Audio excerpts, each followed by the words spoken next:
दादा, आज निवडणूक इंडिया आघाडीचा निवडणूक आयोगावर आज मोर्चा होता। आज राहुल गांधींना अटक केलेली आहे। आज शरदचंद्र पवार साहेब सुद्धा पोलीस स्टेशनला बसून आहेत, तर त्याबद्दल काय? आता इलेक्शन कमिशनवर खासदारांनी जर मोर्चा काढला असेल आणि खासदार कोण आहे तर लोकांचं प्रतिनिधित्व करणारे लोक आहेत आणि मग त्यांना जर इच्छा होती इलेक्शन कमिशनला जायची तर सरकारला काय पोटात दुखत होतं थांबवायला? आणि सरकार का असं म्हणते की 30च लोकांना आम्ही पाठवणार? हे सरकार कुठं ना कुठं तरी इलेक्शन कमिशनच्या बाबतीत घाबरलेलं आहे, कारण चोरी आता पकडली गेलेली आहे। आता फक्त त्यांनी जे गबाड आहे, जे काही डॉक्युमेंट्स असतील नाहीतर ते जे काही EVM मशीन आणि त्याच्यामध्ये असणारे पुरावे हे मात्र पब्लिकच्या हातामध्ये येऊ नये म्हणून हे सरकार पूर्णपणे या गोष्टीला इलेक्शन कमिशनला पाठबळ देते आणि गोष्टी लपल्या कशा जातील, लपवल्या कशा जातील यासाठी हे सरकार प्रयत्न करतं। दादा, आज निवडणूक आयोगाचा निषेध म्हणून जितेंद्र आव्हाड यांनी चिन्ह फाडून निषेध केला, तर कसं पाहता? नाही, आता इलेक्शन कमिशनने वारंवार आपल्याला एकच गोष्ट जाणवली आहे की ते भाजपची एक्सटेंडेड डिपार्टमेंट आहे। म्हणजे एक विभाग जसा असतो एखाद्या पक्षामध्ये, तसा आता इलेक्शन कमिशन भाजपचा पूर्णपणे विभाग आज झालेला आहे। पण आता लोकांनी ठरवलेलं आहे, खासदारांनी ठरवलं आहे। आज सुद्धा तुम्ही जेव्हा बघितलं, जेव्हा या सर्व खासदारांना 301 खासदार तिथं होते, अडवलं जात होतं, म्हणजे तिथं ताकद लावली जात होती यांच्या विरोधात, तेव्हा पवार साहेब या वयामध्ये सुद्धा आणि खरगे साहेब तिथं बसून होते। म्हणजे मार्गदर्शक जे आहेत ते पाठीशी होते आणि पुढं युवा वर्ग हा तिथं लढत होता।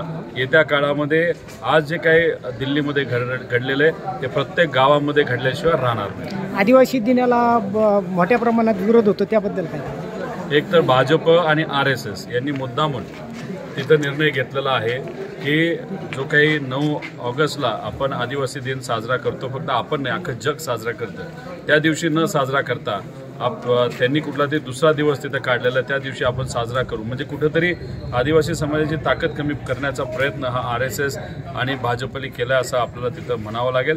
जी काय परंपरा अनेक वर्षांपासून सुरू आहे ती सुरू ठेवायला काय हरकत आहे? तर परवा जर आपण बघितलं, जे मंत्री आहेत ते स्वतः आदिवासी आहेत, त्यांना तंबी आली होती, त्यांना संदेश आला होता, त्यांना मेसेज आला होता, तुम्ही ट्विटसुद्धा तिथं करायची नाही। त्यामुळे त्यांच्याकडनं महाराष्ट्राच्या आदिवासी मंत्र्यांकडनं ट्विटसुद्धा 9 ऑगस्टची आली नाही। आत्तापर्यंत तुम्ही साजरा करत होता, आत्ता काय झालं की तुम्हाला आता साजरा करायला बंद? म्हणजे नागपूरवरनं आदेश आला, दिल्लीवरनं आदेश आला की तुम्ही ऐकायचं, मग त्याला आपण मराठी बाणा म्हणू शकत नाही। कदाचित आजच्या मंत्र्यांमध्ये तो मराठी बाणा आणि तो कणा जो लागतो तो नाही आहे। दादा, 2 दिवसापूर्वी तुम्ही एक स्टेटमेंट केलं की भाजप आणि शिंदे गट अजितदादा पवारांना संपवण्याचा प्रयत्न करतात, काय? नाही, भाजप हे एकनाथ शिंदे साहेब आणि अजितदादा दोघांना संपवायला निघालेलं आहे।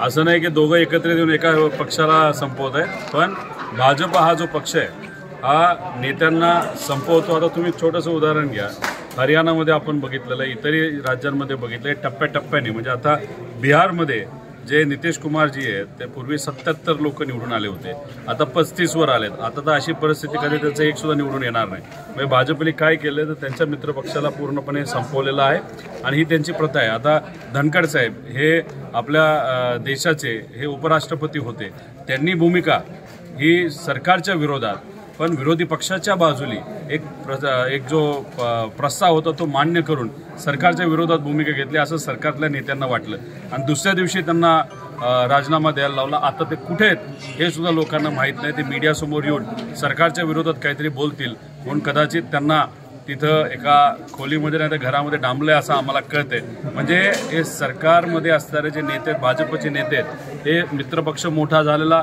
दुसरा कुठला तरी मोठा नेता जो आपल्या पक्षात येतो म्हणजे भाजपमध्ये येतो त्याला तरी सुद्धा ते संपवलं जातं आणि आपले धनखड साहेबांना सुद्धा कुठेतरी त्यांनीच तिथं संपवलं राजकीय दृष्टिकोनातून असं आम्हाला वाटतं। दादा, नेहमी तुम्ही सरकारच्या विरोधात भूमिका वाटतात, तुम्हाला कुठेतरी गुंतवण्याचा प्रयत्न चालू आहे असं? मराठी माणूस कशाला म्हणतो? जो घाबरत नाही, जो वाकत नाही। आम्ही दिल्लीसमोर वाकणार नाही, किती आम्हाला प्रयत्न केला वाकवण्याचा तरी आम्ही कोणाला घाबरत नसतो। आम्ही आमच्या लेवलला तिथं लढत असतो आणि एकदा आमच्या मार्गाला तुम्ही येऊन तर दाखवा, आम्हाला अडचणीत तर आणून दाखवा, तर मला विश्वास आहे आमच्या पाठीमागे कदाचित नेते राहणार नाही, पण आमच्या पक्षातले नेते आणि त्याच्याचबरोबर महाराष्ट्राची जनता ही आमच्याबरोबर निष्ठेबरोबर आणि विचाराबरोबर 100% राहिल्याशिवाय राहणार नाही।